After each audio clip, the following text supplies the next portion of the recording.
गावाची सकाळ नेहमीच ताजेपणाने भरलेली असायची. पक्ष्यांची किलबिल, हलका गार वारा आणि शेताची सुगंधी हवा. अशाच एका छोट्या गावात कैलास नावाचा एक माणूस आपल्या बायको आणि मुलांसोबत राहत होता.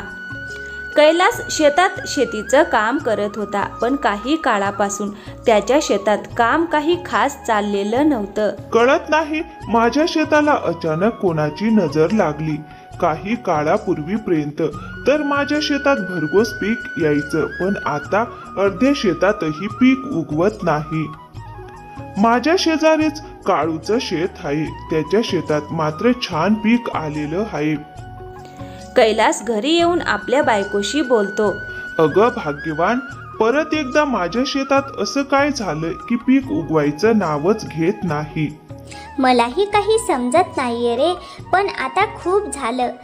आधी कितीतरी वेळा असं खूप नुकसान झालंय आपलं. यावेळी शेतीचं काम सोडून काहीतरी दुसरं काम कर, म्हणजे यावेळी तरी नुकसान होणार नाही आपलं. मला तुझं म्हणणं समजतंय पारो, पण मला शेतीशिवाय दुसरं काही येतच नाही.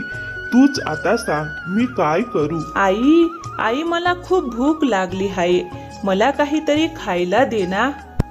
अरे बाळा, जेवण बनवायला तर वेळ लागेल. मी अजून भाजीही कापलेली नाही आणि घरातलं सगळं सामानही संपलं आहे. आई, आज मला भाकरी भाजी नको आहे. आई, तुला आठवते का, तू मागे एका दिवशी नूडल्स बनवले होते. मला नूडल्स खूप आवडतात. आज मला नूडल्सच खायचे आहेत. ठीक आहे मुला, मी तुला आज नूडल्स बनवून देते. अहो ऐका ना, दुकानात जाऊन एक पॅकेट नूडल्स घेऊन या. मग काही वेळानंतर कैलास बाजारातून सामान घेऊन घरी येतो आणि पारो सगळ्यांसाठी नूडल्स तयार करते. हे घ्या, आज मनसोक्त नूडल्स खा. मी खूप साऱ्या भाज्या घालून नूडल्स बनवले आहेत. सगळे नूडल्स खाऊन खुश होतात. तेवढ्यात नूडल्स खात असताना कैलासच्या मनात एक कल्पना येते. अगं वा, तुझ्या नूडल्सने मला एक कामाचा आयडिया दिला आहे. मी विचार करत होतो काय काम करावं. आता मी बाजारात जाऊन तुझ्या हाताचे नूडल्सचा ठेला लावणार. तू नूडल्स बनव, मी जाऊन विकेन. अरे वा, हे तर खरंच खूप मस्त आयडिया आहे. आपल्याकडे तुझा जुना भाजीचा ठेला आहेच, म्हणजे नवीन ठेला घ्यायची गरजच नाही. फक्त नूडल्स बनवायचं साहित्य आण, बाकी सगळं मी पाहते. पारो, मला पण तुझ्यासारखं नूडल्स बनवायला शिकव, कारण मी फक्त एकच कढई घेऊन जाऊ शकतो. बाकीचं मला तिथेच गरमागरम बनवावं लागेल. अहो काळजी नका करू, नूडल्स बनवणं काही अवघड नाही. बसा, शिकवते मी तुम्हाला. पारो कैलासला नूडल्स बनवायला शिकवते. कैलास बाजारात आपला नूडल्सचा ठेला घेऊन पोहोचतो. संध्याकाळी गावाच्या चौपाल जवळ त्याने पहिल्यांदा ठेला लावला तेव्हा लोक कुतूहलाने त्याच्याकडे पाहू लागले. जवळ उभे असलेले अर्जुन आणि शिवम, जे गावातील शरारती मुलं होती, ते चेष्टा करू लागले. पहा पहा, कैलास बाबू आता स्वयंपाकी झाले आहेत. हो रे भाऊ, आजपासून आपण यांना चाऊमिन वाले कैलास. कैलासने त्यांच्या बोलण्याकडे दुर्लक्ष केलं आणि नूडल्स बनवायला सुरुवात केली. गरम तव्यावर तेल टाकताच सुगंध सगळ्या चौपालमध्ये दरवळला. तेवढ्या तिथे एक मुलगी आली. कैलासने मोठ्या प्रेमाने पहिली प्लेट बनवून ज्योतीला दिली. ज्योतीने पहिला घास घेताच तिच्या डोळ्यात आनंद चमकला. अरे वा, हे तर खूपच स्वादिष्ट आहे, अगदी हॉटेल सारखं. हे ऐकून बाकीचे गावकरीही आकर्षित होऊ लागले आणि हळूहळू सगळे जवळ येऊ लागले. बरं, आम्हालाही एक प्लेट दे मुला, पाहूया शेराचं खाणं कसं लागतं. हो काका, आताच देतो. काही वेळातच त्याच्या ठेल्यावर गर्दी जमली. सगळेजण एक एक प्लेट घेऊन खात होते आणि कौतुक करत होते. हे पाहून कैलास खूप आनंदी झाला. पहिल्याच संध्याकाळी त्याचा ठेला छान चालला. त्याची कमाईही भरपूर झाली. जेव्हा त्याने ठेला आवरून दिवसाची कमाई मोजली तेव्हा आनंदाने त्याच्या चेहऱ्यावर वेगळीच झळक आली. एवढे पैसे तर मी महिनाभर भाजी विकूनही कमावले नसते, जितके आज एका दिवसात नूडल्स विकून कमावले. घरी जाताना त्याने कार्तिकसाठी नवे कपडे घेतले. हे घे बाळा, तुझ्यासाठी नवे कपडे तू कित्येक दिवसापासून मागत होतास. अरे वा, नवे कपडे. कार्तिक खूप आनंदी झाला. अहो, आजचा दिवस कसा गेला.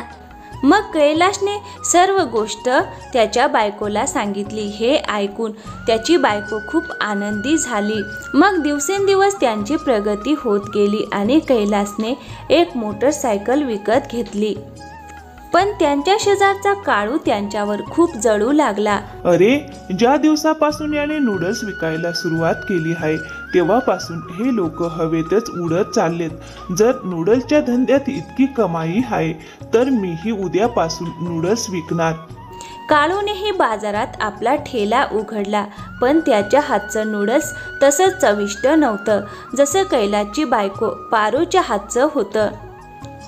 मग दुसऱ्या दिवशी ठेला लावून कैलास चाऊमीन बनवत असताना 2 ग्राहक आले. अरे वा, खूप सुगंध येतोय. कितीला आहे एक प्लेट? फक्त 40 रुपयाला भाऊ. 40? हे तर खूप महाग आहे. तिकडे एक ठेला लावलेला आहे, तिथेही हेच नूडल्स 30 रुपयाला मिळतात. कैलास खोल श्वास घेत म्हणाला, नाही भाऊ, मी एवढं स्वस्त विकलं तर मला काही नफा राहणार नाही. मग राहू द्या, आम्ही तिकडेच जातो. दोघे ग्राहक तिथून निघून गेले. कैलासचा चेहरा उदास झाला. तो विचारात पडला. सगळा खर्च धरून 30 रुपयात प्लेट विकणं शक्यच नाही.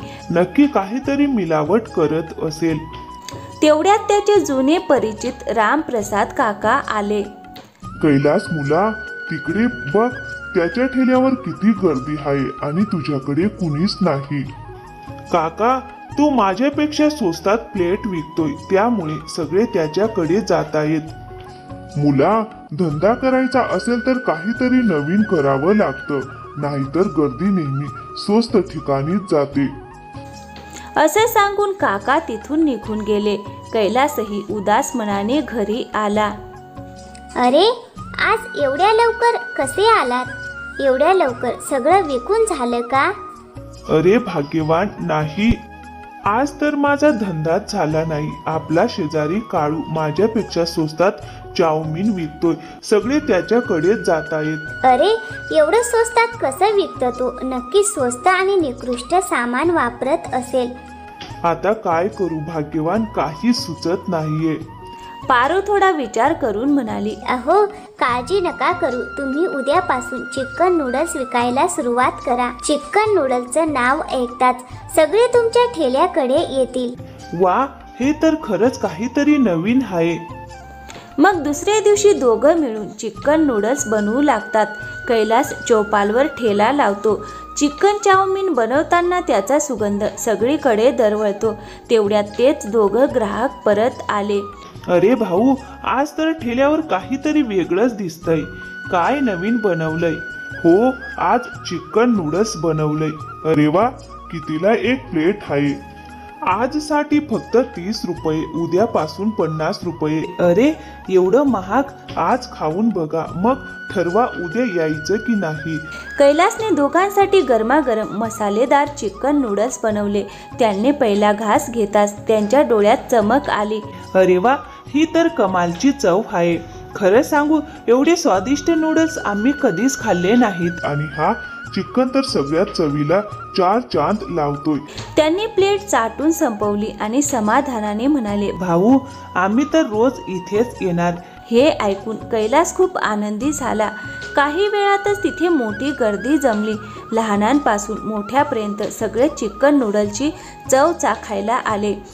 ठेल्याजवळ गजबज माजली. तेवढ्यात रामप्रसाद काका गर्दीतून वाट काढत आले. अरे कैलास मुला, तू तर कमालच केलीस. सगळे लोक तुझ्या ठेल्यावर तुटून पडलेत. सांग, काय केलंस? काका, मी नूडल्स मध्ये फक्त चिकन घातलं आणि चव दुप्पट झाली. वा मुला, हे तर फारच छान विचार केलास. अशा रीतीने कैलासचा नूडल्सचा ठेला जोरात चालू लागला. तो आपल्या कुटुंबासह आनंदाने राहू लागला. जर तुम्हाला ही गोष्ट आवडली असेल तर मित्रांनो, आमच्या चॅनलला सबस्क्राईब करायला विसरू नका.